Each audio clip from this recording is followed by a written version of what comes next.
Olá, boa noite a todos e todas, sejam muito bem-vindos e bem-vindas a mais uma live de lançamento de livros aqui no perfil da Livraria Páginas.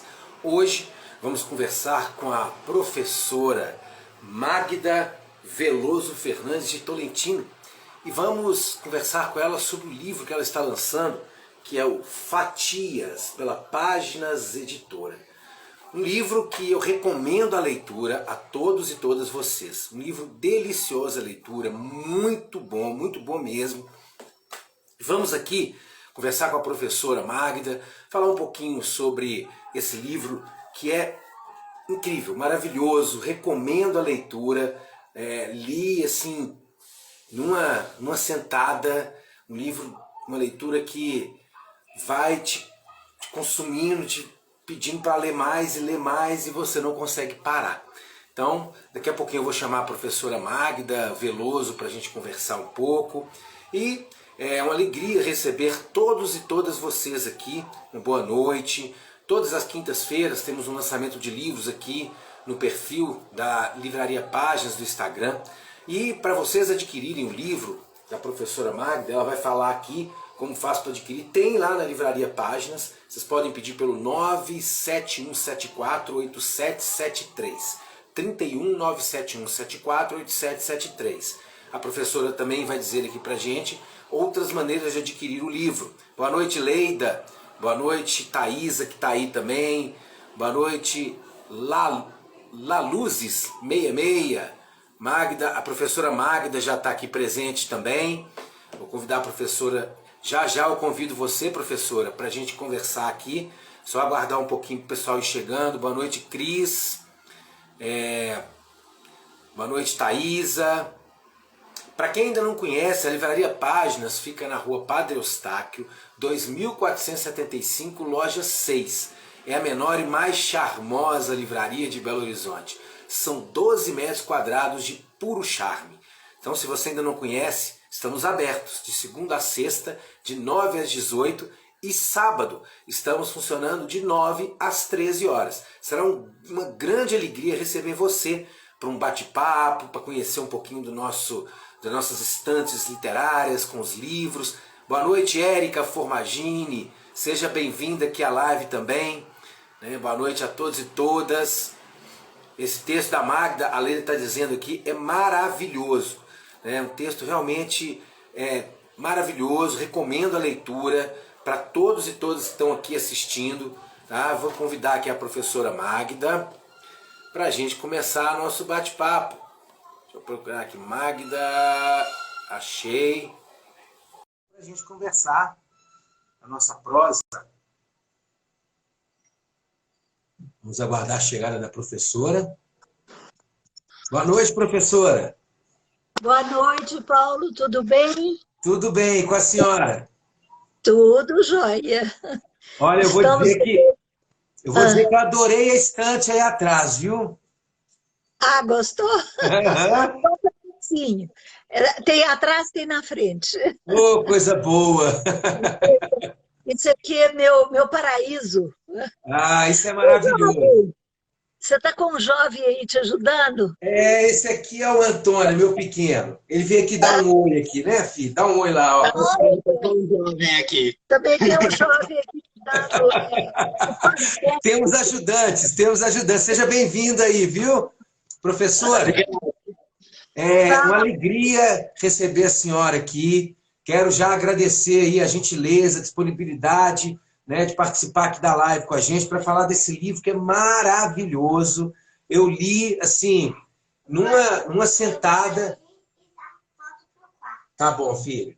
Eu li, assim, eu não conseguia parar de ler, né? Eu não consegui parar de ler até terminar, assim, porque são contos que prendem, que surpreendem, né? Surpreendem e muito, assim. A cada final de conto, assim, tem o conto da Colombina, né?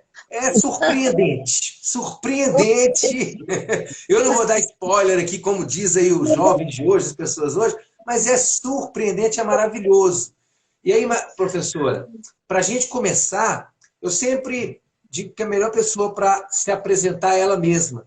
Então, eu queria pedir a senhora para dizer para a gente, para as pessoas que estão nos assistindo, quem é a professora Magda? Ô, Paulo, antes de mais nada, eu vou agradecer também, porque eu acho que a gentileza é sua de me receber aqui para falar desse meu livro. Eu vou falar um pouquinho de mim, sim, mas estou assim, muito satisfeita de ter chegado a essa realização de estar colocando esse livro aqui no pedaço, né? Para quem se interessar. Bom, falar de mim, falar da gente é esquisito, né? Mas eu fui professora 56 anos, eu dei aula de inglês. Durante 56 anos, porque eu comecei com 16.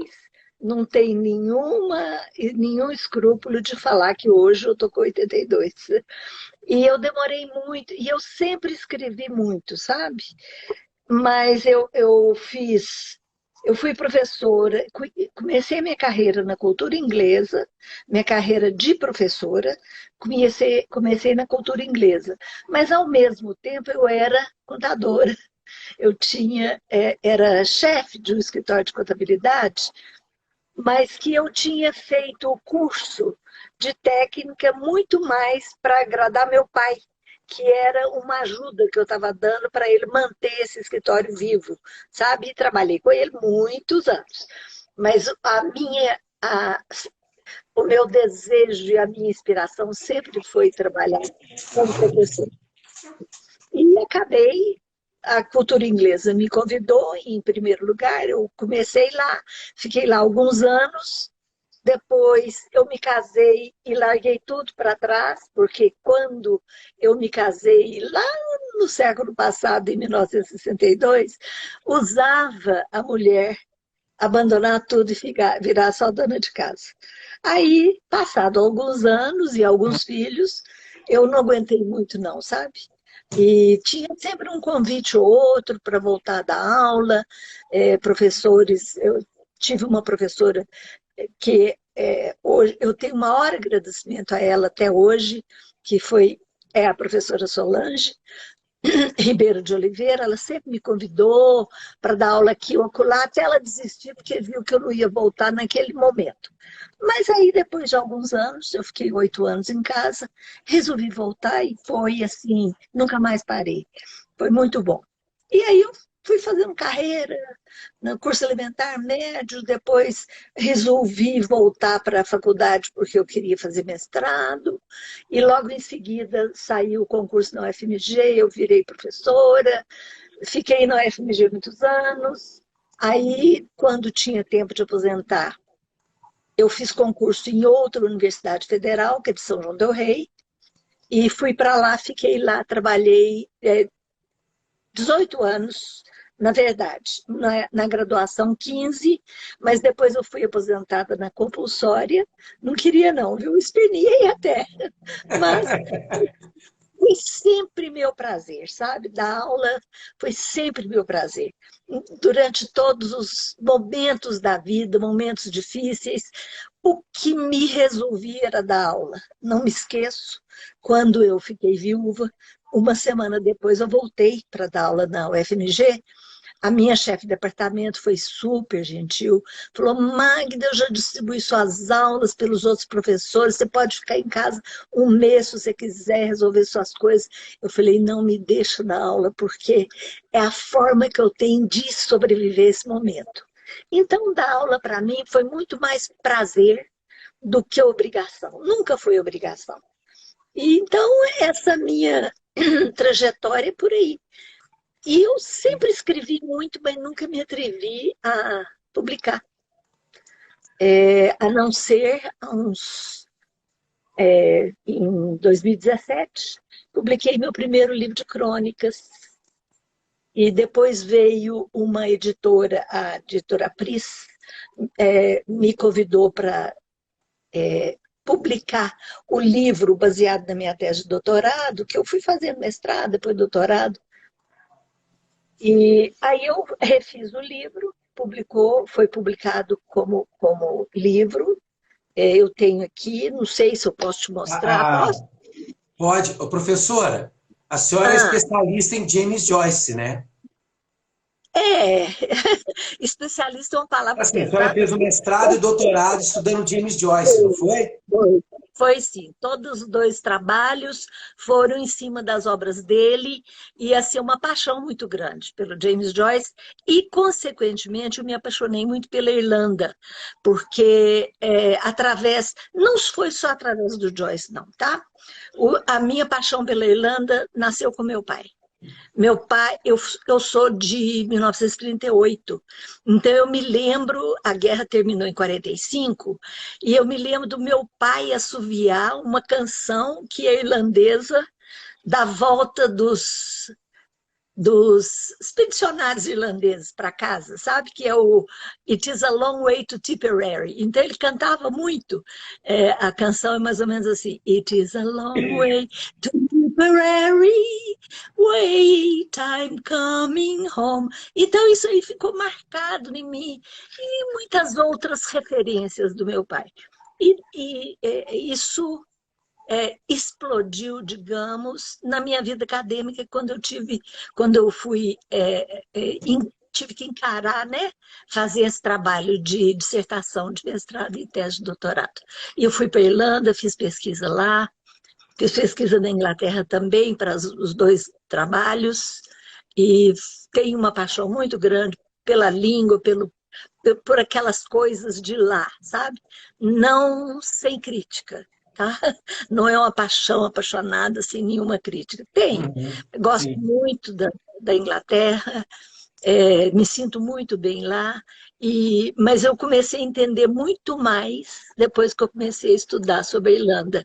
Tanto que o livro que eu publiquei, que era baseado na minha tese, chama-se Música e Cultura na Irlanda de James Joyce. Espera aí, deixa eu ver se o A Luz aqui vai ajudar. Não, Só não. para a senhora mostrar, foi o doutorado ou foi o mestrado que a senhora trabalhou, a formação da nação irlandesa a partir de James Joyce?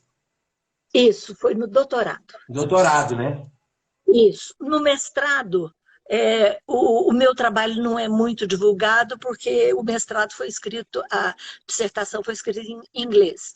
Mas eu trabalhei com a coletânea Dublinenses, do Sim. Joyce. Mas trabalhei também muito essa questão da, da dicotomia que a Irlanda apresentou o tempo todo entre a Irlanda do Norte e a outra Irlanda que virou república, as lutas, os problemas com a Inglaterra, que a Inglaterra foi um colonizador muito violento. Então, com isso eu aprendi a gostar muito de toda a literatura irlandesa. Tá? Leio Maravilha. muito de autores irlandeses também, e nos dois trabalhos, mais no doutorado, eu faço comparações, por exemplo, com Yeats, que foi considerado o maior poeta de língua inglesa, que ganhou o Prêmio Nobel de 1923, né? E como eles eram contemporâneos e eles tinham uma ideia quase comum de libertação para aquela Irlanda subjugada, aí eu trabalhei muito com a ideia dos dois, mas principalmente com o Joyce e com os textos do Joyce. Maravilha. É isso, né? Professora, eu queria te perguntar o seguinte: no seu livro tem alguns contos que foram publicados, que ganharam concurso, ficaram em segundo lugar.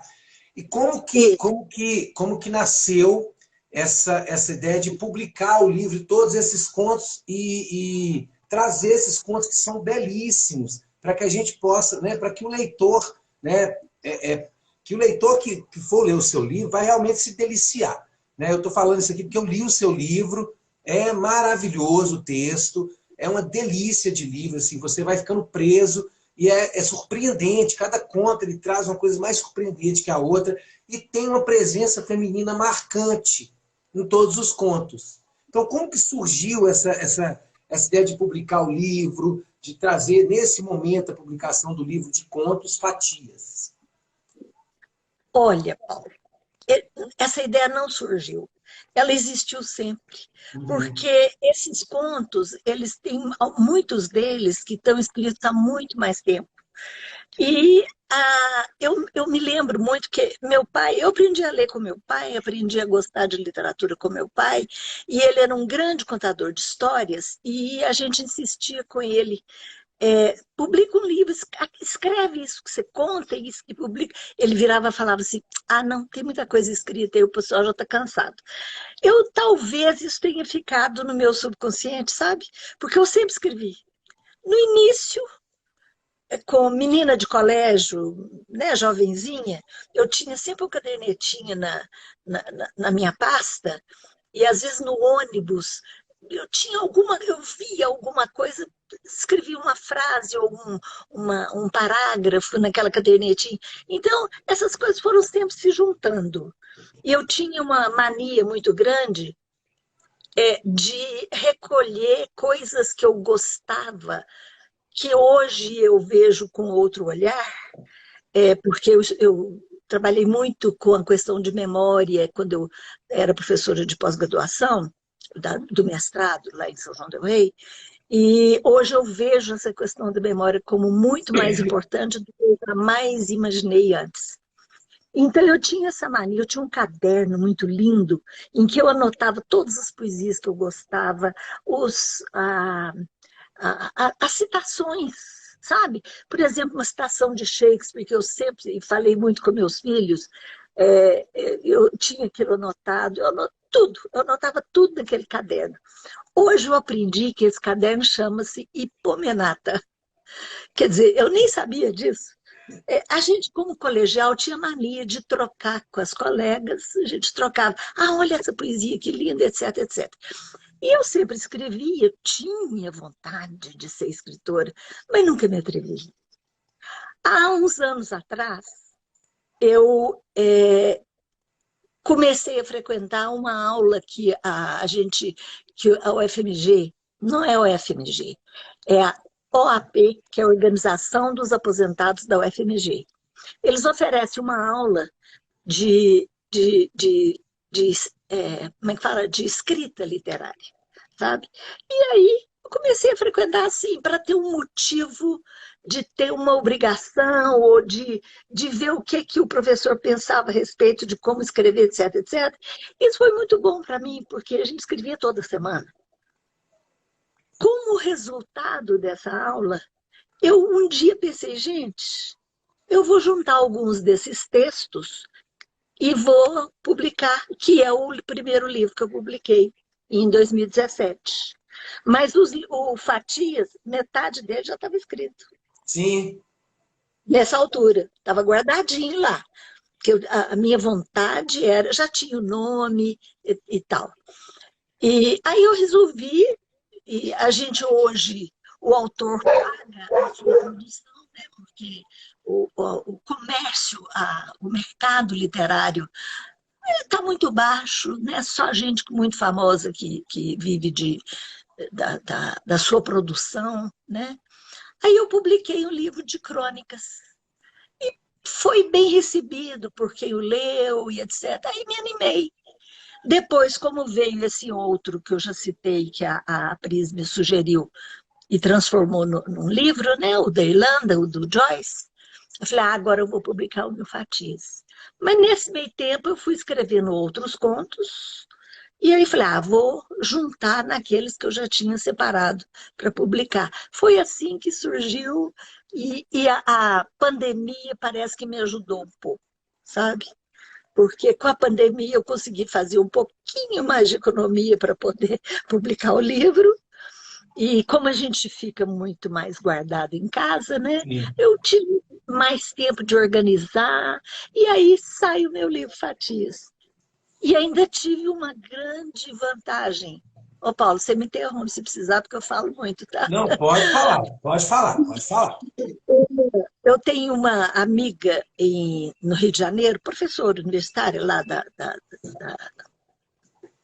Universidade Estadual, da UERJ.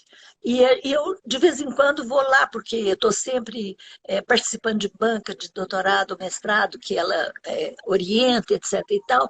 E isso tem mais deve ter quase 2 anos, um encontro que nós tivemos lá, porque o ano passado eu não tive a oportunidade de ir, porque as coisas pararam, né? E a gente está fazendo as defesas agora online.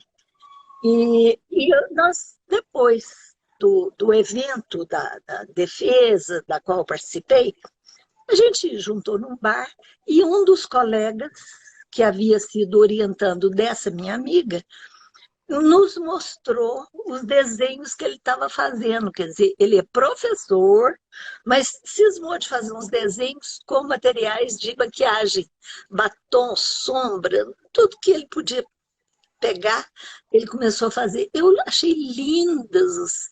Ele fazia rostos de mulher.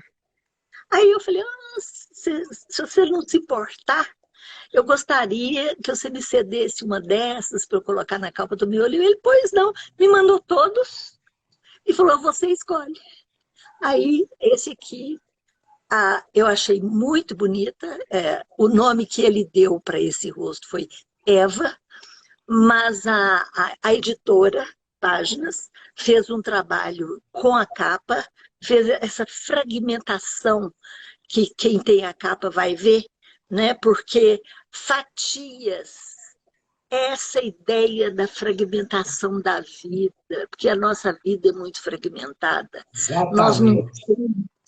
Nós não somos, nós estamos, né? Então, a cada momento, nós temos uma função, somos um tipo de pessoa, nós somos mãe, profissionais, esposas, ou eu já sou avó, e hoje não, já mais tempo, já tenho muitos, tenho 10 netos. Mas, então, a cada momento, a gente desempenha um papel. Então, essa ideia da fatias é exatamente isso.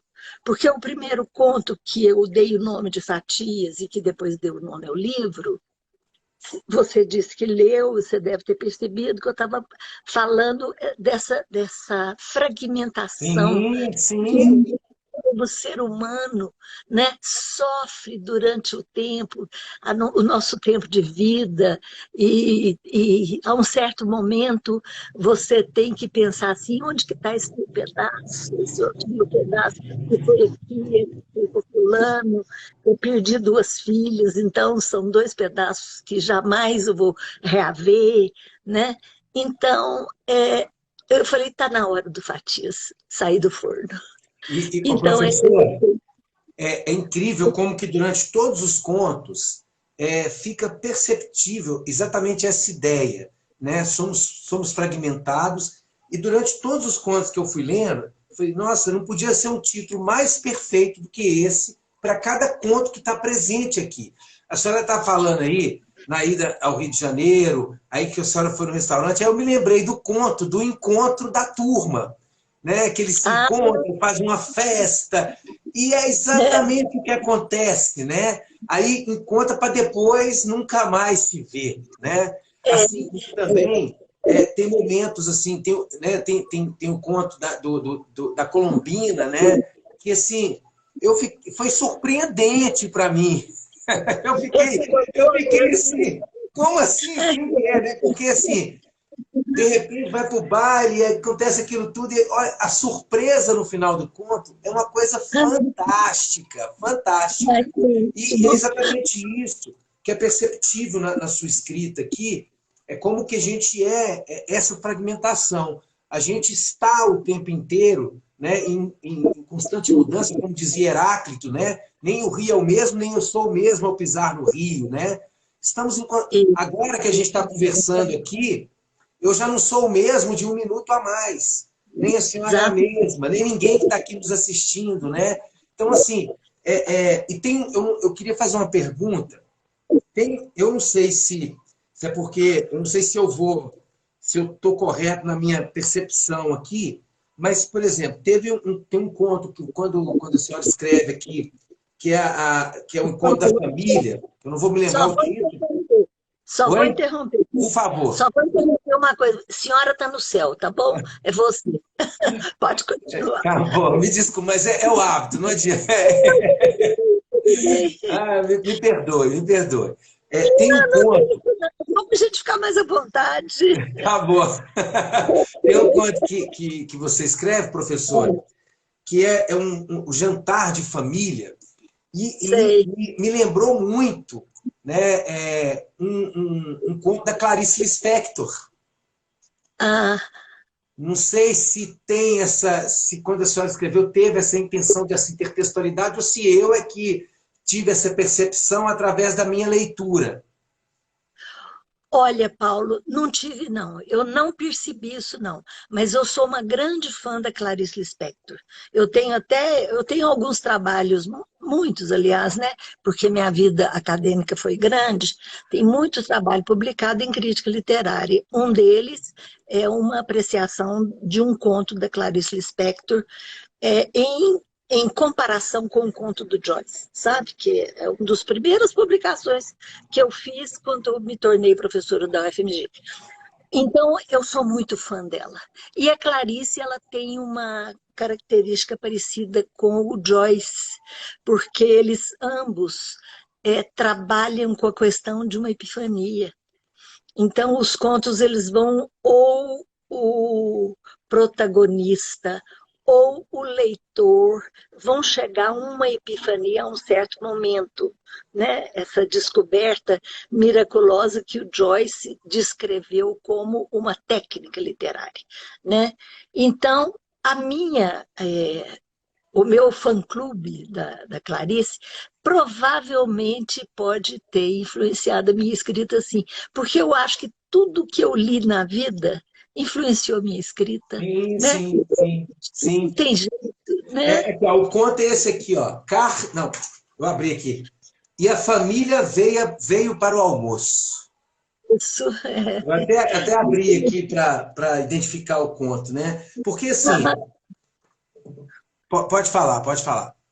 Não, eu estou esperando você falar. Eu estou assim, muito interessada de você ter lido tudo e ter gostado. Não, eu li, eu vou te confessar, eu li assim, eu peguei o ônibus para ir de manhã na distribuidora buscar uns livros, eu li até a distribuidora, em 45 minutos dentro do ônibus, eu li mais da metade. Aí na Ah, volta, eu li o restante. Porque eu ai, não que conseguia ótimo. parar de ler. Porque, assim, é o que eu falei, foi me envolvendo de tal forma que eu ficava assim, eu fiquei, me surpreendeu, a cada conto que eu lia, me surpreendia, né? É, é, os finais, assim. Né? A Leila está perguntando aqui, e o conto do psicanalista? Adorei, também gostei. Também gostei. Fala dele pra gente aí, professora. Fala o nome dele para mim. Peraí que eu vou pegar aqui. Tem que Estou com o lembrar aqui. livro aqui. Estou com o livro aqui. Ah, Ai, meu Deus, peraí. Eu não me lembro o nome dele. Leida, lembra o nome dele? Ô, Leida, lembra o nome do conto aí, Leida? Por favor, escreve aí, que eu não estou lembrando, não. Acho que é O Sonho. Deixa eu ver se é O ah, Sonho. o sonho? Ela está considerando o psicanalista, por isso que eu não reconheci. É É porque esse, o Leida? sonho... Eu acho que é O Sonho. Deixa ela ver se ela vai confirmar aí. Rogério Zola Santiago, seja bem-vindo à live.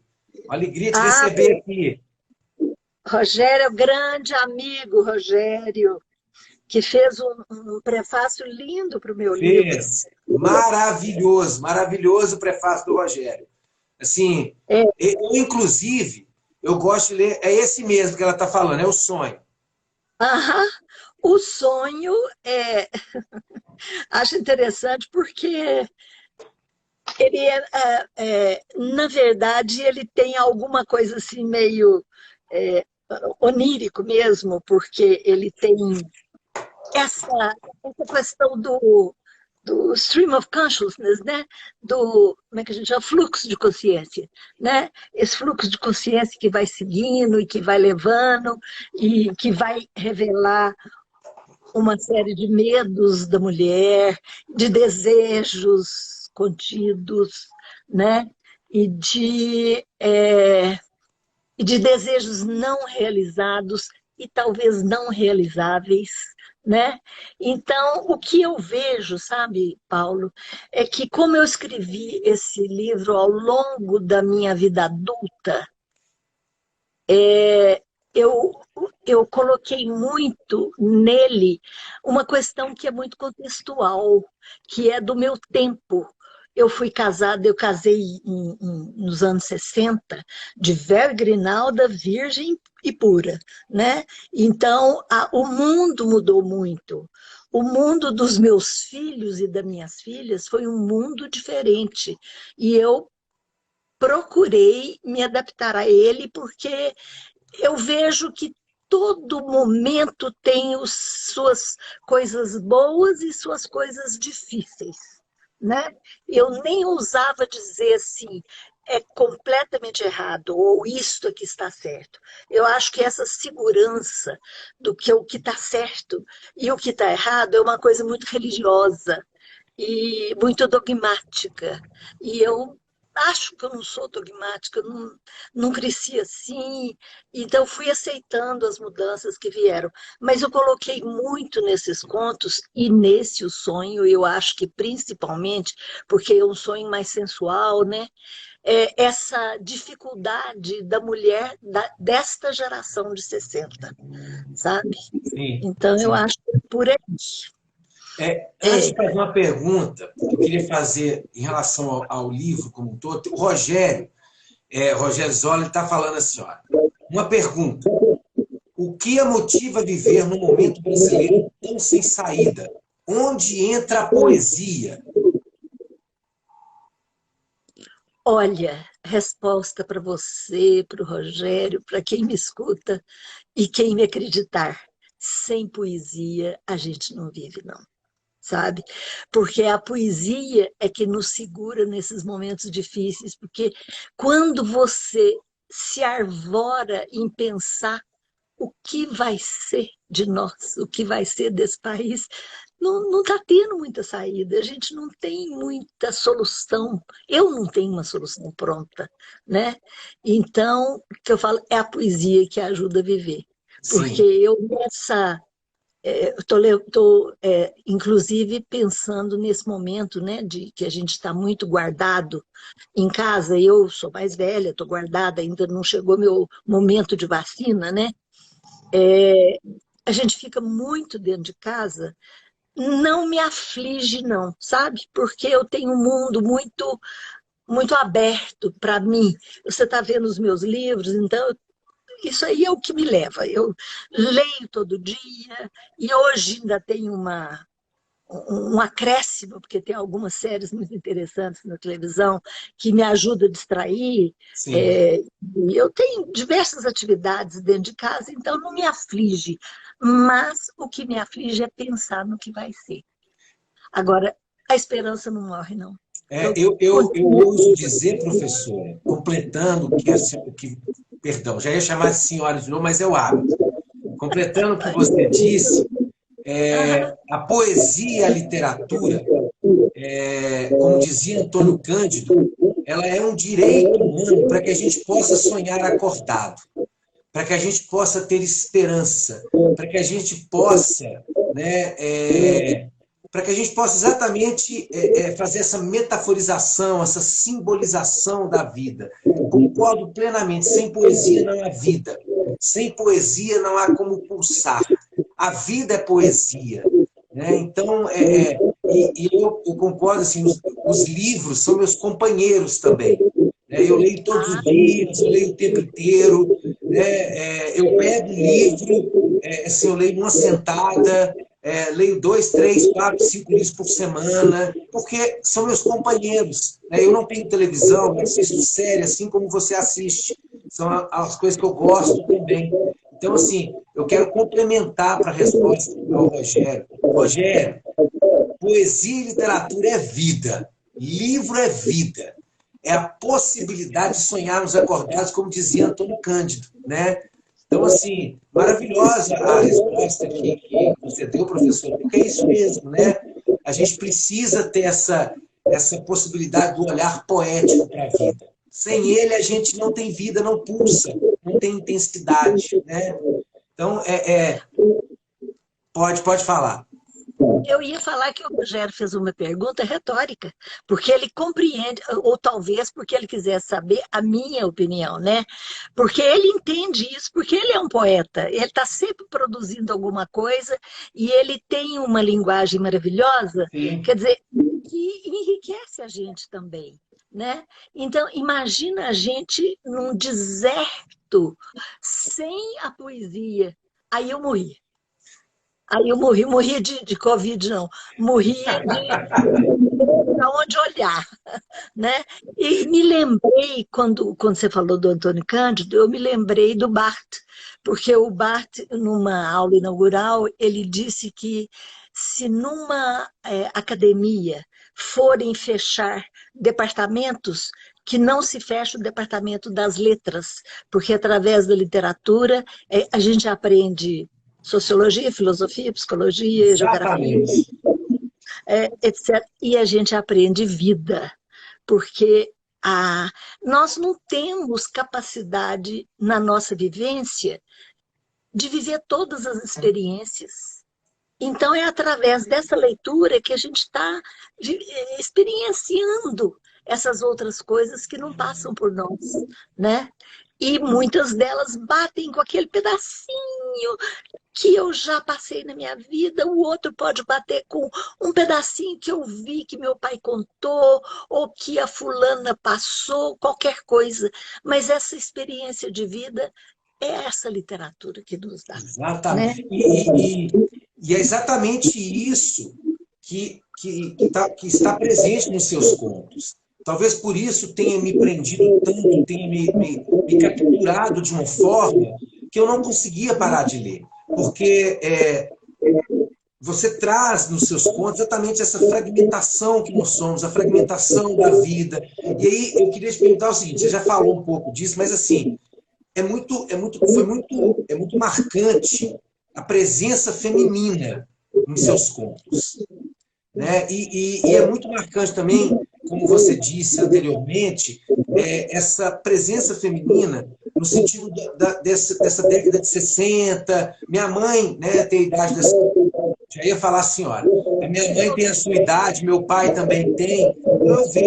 Eu vejo a minha mãe contando algumas coisas, quando ela conta algumas coisas, é exatamente como você disse aí. Então, eu queria que você falasse um pouquinho dessa presença feminina marcante nos seus textos. Pois é, Paulo. Imagina, eu não conseguiria.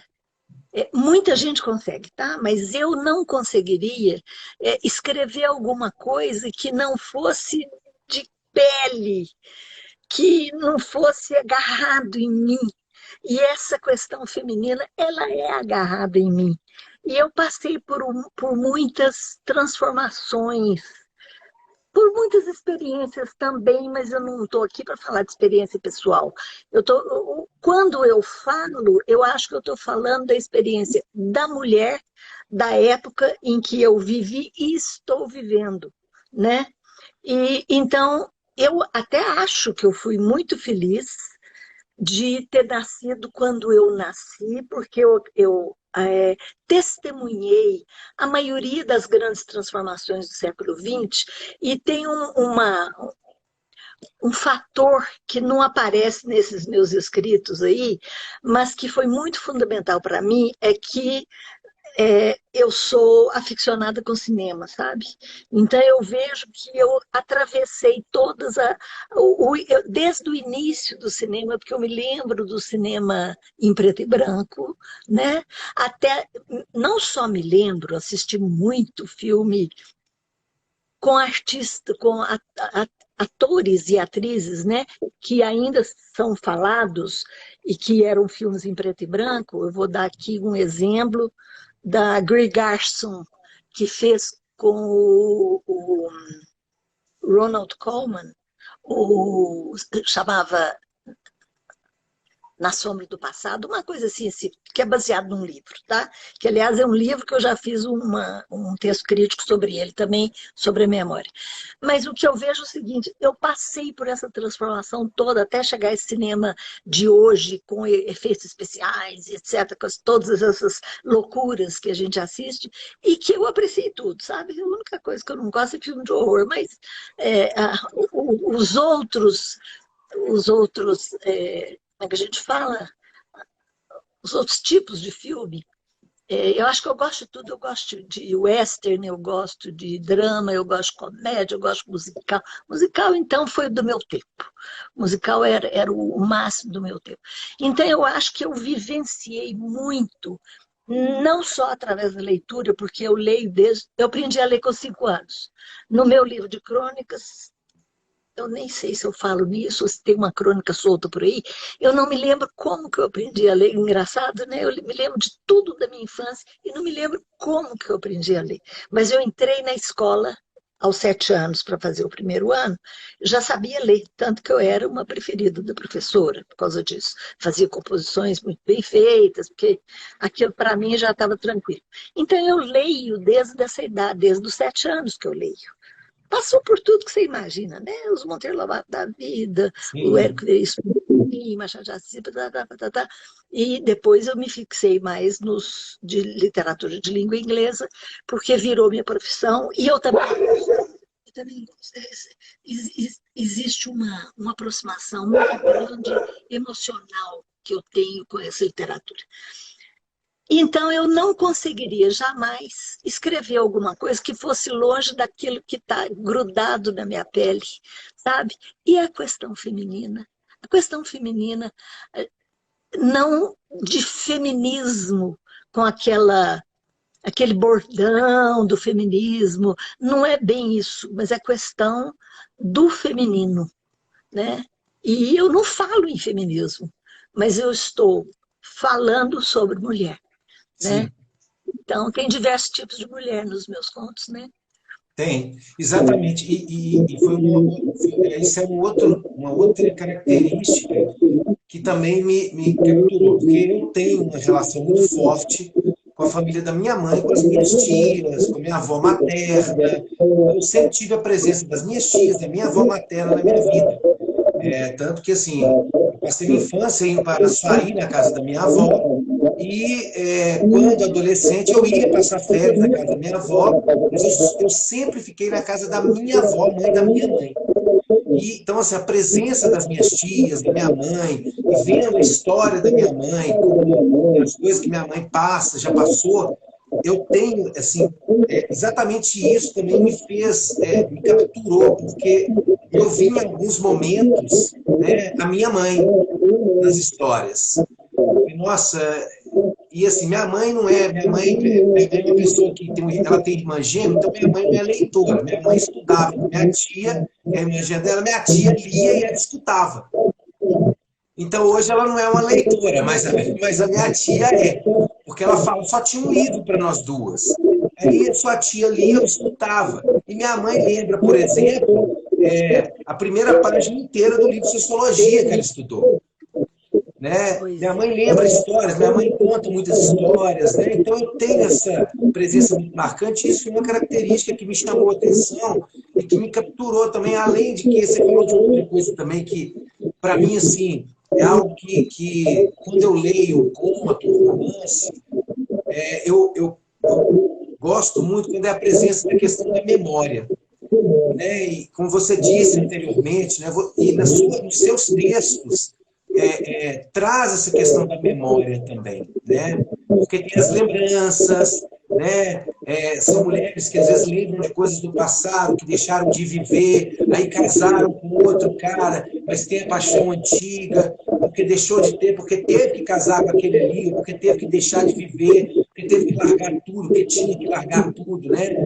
E aí eu queria que você É, falasse um pouquinho mais dessa presença, né, dessa questão da memória na escrita. Como que isso é importante, né, e como que você vê isso também? Travou.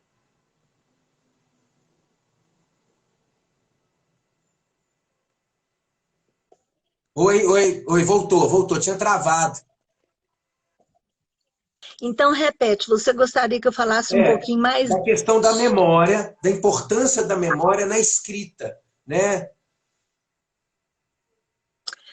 A, im- a importância da memória na escrita, na vida, na civilização, na cultura, no país. Não tem como não depender dessa memória. Eu, Magda, sempre fui famosa entre os irmãos por ter uma memória muito aguda de todas as coisas que haviam acontecido com a gente, de menino e etc. Então, eu não sei por que eu fui aguçada para ter essa memória, não. Isso aí realmente eu não sei. Mas eu tenho a impressão que o fato de ler tem aguçado a minha memória, sim. Agora, o que eu vejo é o seguinte: tudo que eu já li, começando lá, vou até começar com o Monteiro Lobato, tudo que eu já li na minha vida, ele teve uma influência muito grande no que a minha vida se tornou. O que eu vejo é o seguinte: o meu pai teve uma influência muito grande. Meu pai foi meu herói, meu ídolo, não tem dúvida. Minha mãe era uma pessoa muito forte. Ela era aquela pessoa pé na terra que mantinha a família organizada, sabe? E meu pai era um sonhador e ele sempre foi meu ídolo. Então, ele tinha uma característica que me fez, talvez me ajudou a virar esse tipo de escritora, se é que eu posso falar escritora, é uma palavra grande, né? Que eu me tornei. A vida inteira, ele citava frases de livros que ele lia. Às vezes a gente não sabia de onde vinha. Então, por exemplo, o Don Quixote era o livro de cabeceira dele. Ele tinha, quando ele faleceu, que nós fomos fazer o inventário da biblioteca dele, ele tinha 47 edições diferentes, em línguas diferentes, do Don Quixote. Desde uma edição deste tamanhozinho, que essa está comigo hoje, está aqui, que não vou mentir sozinha, até aquelas edições imensas, ilustradas pelo Doré, etc, etc. Ilustrado pelo Doré, pelo Salvador Dalí, pelo Portinari, nós temos em família essa coleção toda.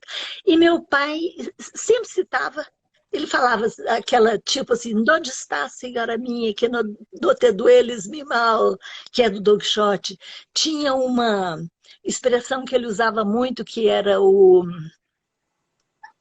esqueci a expressão. É sepulcro caiado, que é da relíquia do Eça de Queiroz, mas eu não sabia. Aí ele virava, tinha um momento em que, às vezes, meu irmão estava adolescente, penteando o cabelo, no espelho ele falava assim: eis aqui o retrato do artista quando era jovem. Então, a fala dele passava muito por essas citações tiradas dos livros que ele lia, sabe? E que eu vinha ler mais tarde. A Doença de Queiroz eu só vinha reconhecer com 30 e tantos anos, quando eu fui ler a Relíquia, sabe? Mas então tinha tudo isso, que foi formando também a minha memória, né? E então eu acho que a memória é super importante, não só, por exemplo, na na elaboração de novos textos, né? Porque eu muitas vezes, eu vou até interromper, estou aqui parecendo Joyce fazendo fluxo de consciência. A primeira vez que eu pensei em colocar o Fatias para ser publicado, eu pedi a uma colega que era da área de português lá da UFMG para fazer uma correção ortográfica para mim. Ela fez uma correção belíssima, corretíssima, que eu recusei metade. Por quê? Dentro dos contos, vejam, não sei, você vai se lembrar de um conto que é o da fila, em que eu Sim. falo, Acho que é o da fila mesmo, que eu falo que eu vou de ônibus e eu vou passando pelas casinhas e a gente humilde, que vontade que eu tenho de chorar. Quer Eu dizer, lembrei era da uma citação. música. Pois é, do Chico. Isso é É, do Chico. Mas ela queria que eu avisasse que era do Chico.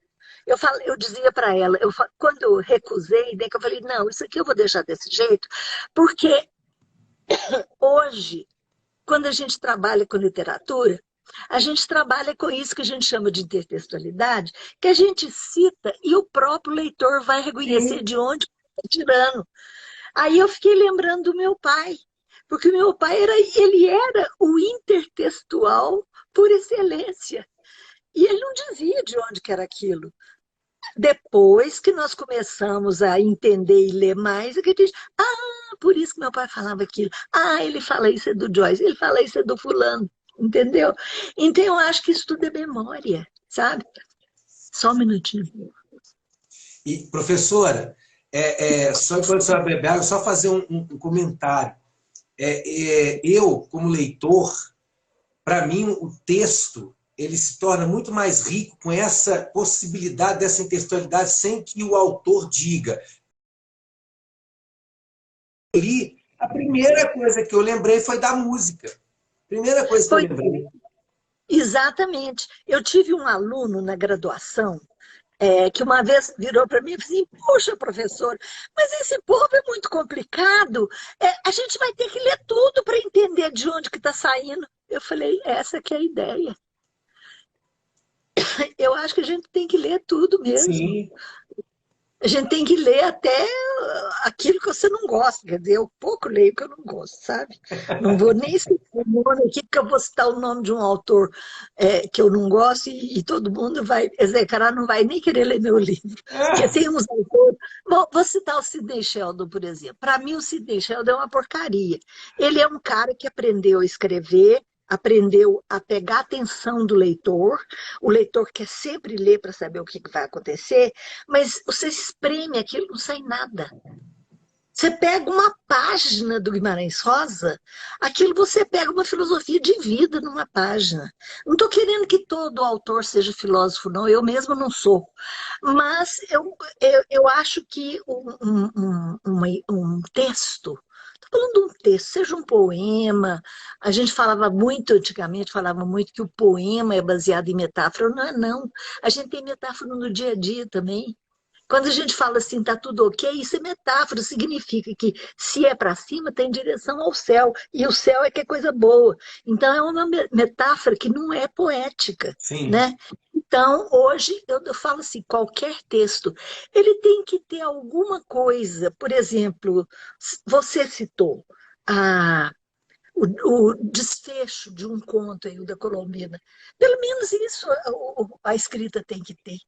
Ele não pode ser previsível o tempo todo, não pode ser aquilo que você sabe que vai ser falado, que vai acontecer, sabe? Não só o acontecer, mas a forma de falar. Porque eu acho que, como meu pai dizia, tem muito livro escrito por aí, não precisa de pôr mais um, e as histórias estão todas escritas, não tem novidade, não. Mas a forma de escrever ainda pode ter alguma diferença de pessoa para pessoa, né? Então, Exatamente. essas questões que eu estou me atrevendo, sabe, Paulo? Por isso que eu Mas, resolvi, eu fiquei velha, e fiquei sem vergonha, eu falei, agora eu vou pôr para público. ah, não, imagina, tem nada disso. Que bom que está se atrevendo, e sempre há tempo para se atrever, sempre há tempo para recomeçar, sempre há tempo E, para inovar, sempre há tempo para a gente tentar aquilo que a gente não tentou antes, né? Enquanto a gente é tem vida, a gente precisa fazer com que ela pulse, né? E tem várias isso, formas de pulsar a vida, né, professora? Uma é, delas é a isso, escrita, né? é. E essa tá, para mim, eu sento, agora estou escrevendo outras coisas. Agora eu estou escrevendo realmente memórias. Então, se algum dia eu publicar, são memórias da minha vida, porque o primeiro livro meu chama Desenrolando o Fio, Vivências e Sonhanças. porque no meio dos textos que são crônicas memorialísticas, tem coisas que realmente aconteceram. Eu conto a história tem um que é a República dos Ratos, porque eu tive aqui uma coleção de ratos na minha casinha, aqui em Lagoa Santa. Então eu conto tentando colocar um certo humor ali naquilo, né? E tem outros textos que são sonhanças, não são coisas que aconteceram, mas que o leitor que perceba se aquilo é ou não importa que seja ou que não seja. É texto que a gente lê, né? É texto de vida. Sim. Então agora eu estou escrevendo memória mesmo, estou contando história minha, meus irmãos, ponho o nome deles.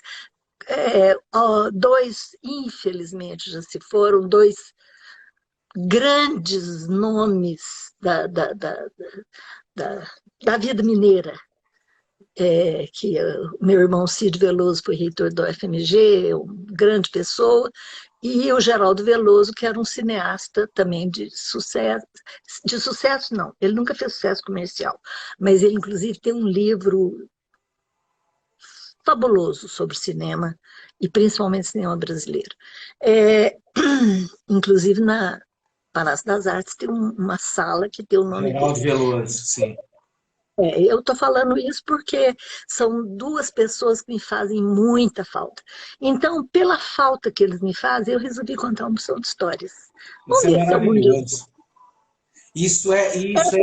É o que você disse, né, da importância da memória. Nesse caso, é a memória da família, né, a memória dessas pessoas que foram importantes também, não só para a família, mas para outras pessoas. E se a gente não tem, por exemplo, minha mãe, ela tem por hábito revelar tudo que é foto que a gente manda para ela. Então, por exemplo, meu menino, eu tenho um menino mais velho, tem 15 anos, ele fala assim, vó, para que foto? Eu falo, filho, você não vai lembrar nunca das coisas se você não tiver uma foto. Daqui a um tempo, você não vai lembrar de momentos, não vai lembrar das coisas da família, se você não tiver alguém que tenha foto. Minha mãe tem vários quadros, isso é memória, né? A memória fotográfica, assim como tem a memória da escrita, né? E é como você disse, professora, a memória é tudo, né? A memória é absolutamente tudo. Eu queria aqui fazer uma última pergunta. O Rogério está dizendo assim, ó, sobre Monteiro Lobato. O que você, professora, tem a dizer sobre o racismo na obra dele? Ele diz assim, eu amo o Lobato. Então, eu amo dobrado o Monteiro Lobato. Ele fez parte da minha infância, aquela delícia. Eu nunca li aquilo com racismo. A minha melhor amiga, eu tinha duas grandes amigas no grupo escolar, que era grupo escolar estadual na época que eu estudei o primário. Uma era uma menina branquela, loura, do cabelo escorrido assim, que ia descalço para a aula porque não tinha sapato para ir para a escola. A outra era uma negra, a tez dela era muito negra, muito escura, limpíssima, gracinha. Ela fazia duas trancinhas assim, de lado e punha para cima. Nunca me esqueço do rosto dela. Eram as minhas amigas. Quer dizer, eu tenho essa lembrança, considerando que eu nunca fui racista. E pela vida inteira eu acho que não fui, né? Eu me considero uma pessoa aberta. Mas o Monteiro Lobato, eu acho ele maravilhoso. Ele escreveu no tempo dele o que ele observou, o que existia. A tia Anastácia é uma figura que existiu. Existia uma tia Anastácia nas famílias, que fazia os bolinhos e que cuidava da família. Tinha a dona Benta. Eu não vejo como racismo, sabe? Não, e não acredito que o Monteiro Lobato, a vida dele, ele foi um nacionalista ferrenho, né? Então, eu acho que não combina a ideia de racismo com esse nacionalismo ferrenho, sabe? Sim. Porque, então, eu considero Monteiro Lobato, continuo considerando Monteiro Lobato um gênio. Professora, a gente está chegando ao final. Eu quero agradecer mais uma vez a sua gentileza, disponibilidade, essa prosa deliciosa, né, cheia de cultura, de conhecimento. É tão bom falar de ideias, falar de literatura, é tão bom, né, poder levar isso até as pessoas, né? É tão gostoso. Aí eu queria pedir à senhora, né, perdão, mas é o hábito, me desculpa. Não adianta, não adianta. Queria pedir, queria pedir a você, professora, assim, deixar, a palavra é sua, deixar aí para as pessoas, quem quiser adquirir o livro, a forma de adquirir, né? Fique à vontade para falar como adquirir o livro, para suas palavras finais aí de agradecimento, deixar a mensagem aí, como você quiser. A palavra é sua. Ok, vou tentar ser breve para não alongar. Em primeiro lugar, eu queria só completar a ideia da memória. Quando a gente quando eu escrevo da minha memória, eu estou escrevendo a minha memória, da minha família, do meu tempo, da minha rua, da minha cidade, do meu país e do meu mundo. Então é uma coisa mais abrangente, ok? Ô Paulo, só tenho a agradecer a você, como é bom a gente conversar com gente que fala a mesma língua. Foi uma delícia falar contigo. Você ficar na livraria assim que eu estiver dirigindo de novo, ou saindo por essa vida fora, eu vou lá te visitar, Vai viu? ser uma alegria. Pois é, vai ser muito. O livro está com a livraria, muitos volumes, né, na livraria de vocês, e o resto dos volumes está comigo. Eu tenho o meu e-mail, vocês podem pedir por e-mail ou por WhatsApp, eu mando pelo correio. Vocês comunicando comigo por e-mail ou WhatsApp, eu dou número de conta para depositar, fazer Pix, o que for, e eu mando pelo correio. Já mandei até alguns, mesmo antes do dia de hoje, sabe? Porque o do Rogério já mandei, e deve estar chegando por aí, viu, Rogério? E o meu telefone é 999 788184.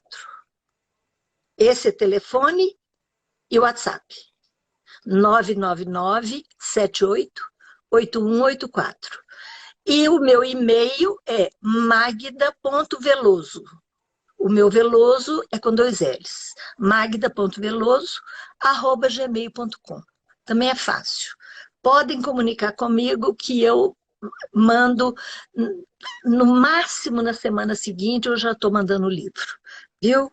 Mas, fora isso, Paulo, muito obrigada. Foi uma prosa deliciosa que a gente trocou, viu? Espero ter outras oportunidades da gente se encontrar e até ao vivo e a cores. Com certeza, vai ser E, uma alegria, professora. se você está com o meu telefone, manda o seu endereço pessoal.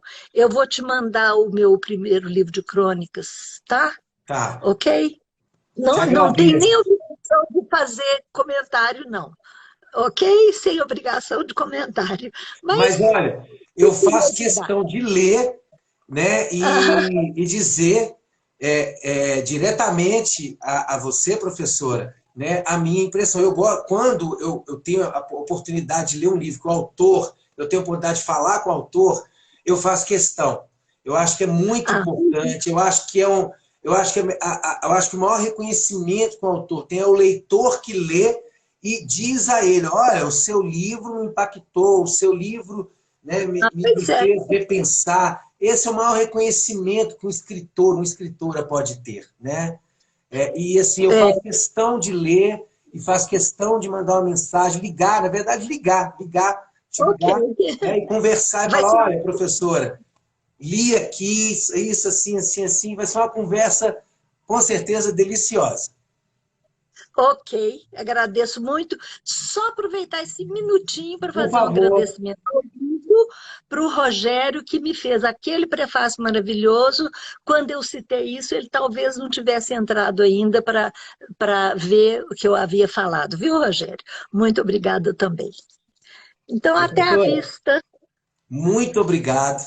E tenha aí um excelente final de semana, né, com as pessoas próximas aí, amadas, com muita alegria, com muita saúde e com muita leitura, com muitas imersões literárias aí, né, cada vez para a gente sonhar cada vez mais acordado também. Muito obrigado, uma Ok. alegria, um grande prazer falar com você. Obrigada e que todos venham para o almoço. Muito obrigada, Paulo. Obrigado, professor. Um abraço.